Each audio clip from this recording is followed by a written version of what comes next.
Hello everyone, আসসালামু আলাইকুম। সবাই কেমন আছেন? আশা করি ভালো আছেন। এই রোজাতে আমরাও অনেক ভালো আছি। তো প্রতিদিন ভাজা পোড়া খাওয়ার চেয়ে মাঝে মাঝে একটু অন্য কিছু, তেমনি আজকে যেহেতু এখন সিজনের সবজি অনেক পাওয়া যায়, আজকে সবজি খিচুড়ি করার জন্য রেডি হয়ে গেলাম। এই তো এখানে দেখুন আমি নানান পদের সবজি নিয়ে নিয়েছি। এখন আমি 3 রকমের ডাল, মাসকলাই, মসুর আর মুগ ডাল আর চাল ধুয়ে নিয়েছি। এখন রান্নায় চলে যাব। এটা হলো হাতে মাখানো খুব সহজ একটা সবজি খিচুড়ি। আপনারা হয়তো সবাই বাসায় বানিয়ে খান, তো আমরা আজকে বানাতে বসলাম। সেটাই আমরা কিভাবে বানাই সেটাই আপনাদের সাথে শেয়ার করতে আসলাম। আর কোনো না কোনো ভিডিও তো দিতেই হবে, তাই ভিডিও করলাম। এই তো দারুচিনি এলাচ দিয়ে দিলাম ডালের মধ্যে। এখন লবণ, মরিচ আর হলুদ দিয়ে দিব। এগুলো দিয়ে আগে তেল দেওয়ার আগে সুন্দর করে আগে মাখিয়ে নিব। আমার কাছে মনে হয় কোনো জিনিস আগে তেল দিলে সেটাতে ঠিক কালার ধরে না, এই জন্য আমি আগে মাখিয়ে নিই হলুদ দিয়ে। হলুদ এবং মরিচ, এখানে আমি 2 রকমের মরিচ দিব, গুঁড়া মরিচ এবং কাঁচা মরিচ। তো এই তো লবণ আর হলুদটা দিয়ে দিলাম। এখন হলো মরিচ গুঁড়াও পরিমাণ মতো দিয়ে দিলাম। এবারে হচ্ছে হাতে মাখিয়ে নিলাম। মাখিয়ে নেওয়ার পর দেখুন এখন কতটা সুন্দর লাগছে। এখন চুলায় চলে যাব। চুলায় গিয়ে কেউ ইচ্ছা করলে একটু নেড়েও দিতে পারেন, অথবা একবারে পানি দিয়ে দিতে পারেন। যেহেতু রোজার রান্না, আপনি পরিমাণটা একবারে দিলেই সবচেয়ে ভালো হয়। আমি এখানে সবজিগুলো দিয়ে দিয়েছি।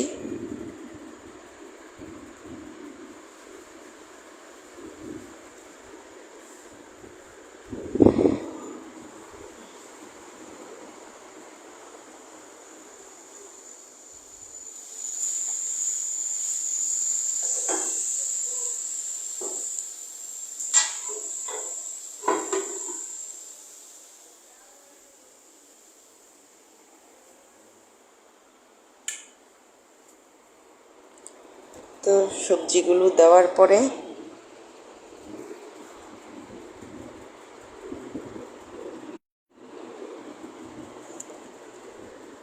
সবজিগুলো যখন দিয়ে দিলাম, তখন কিন্তু চুলায় দেওয়ার পর খিচুড়িটা দেখুন কতটা সুন্দর হয়ে ফুটে উঠেছে।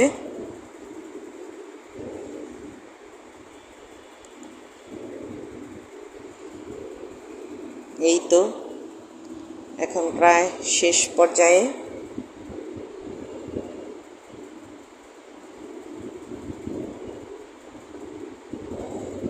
এখানে আমি কিছু টমেটো কেটে রেখেছি, সেই টমেটোগুলো দিয়ে দিলাম খিচুড়িতে। আর খিচুড়ির সাথে খাওয়ার জন্য একটা পাতলা মুরগির ঝোল করে নিয়েছি। এই মুরগির ঝোলটা দিয়েই খিচুড়িটা খাওয়া হবে। এর সাথে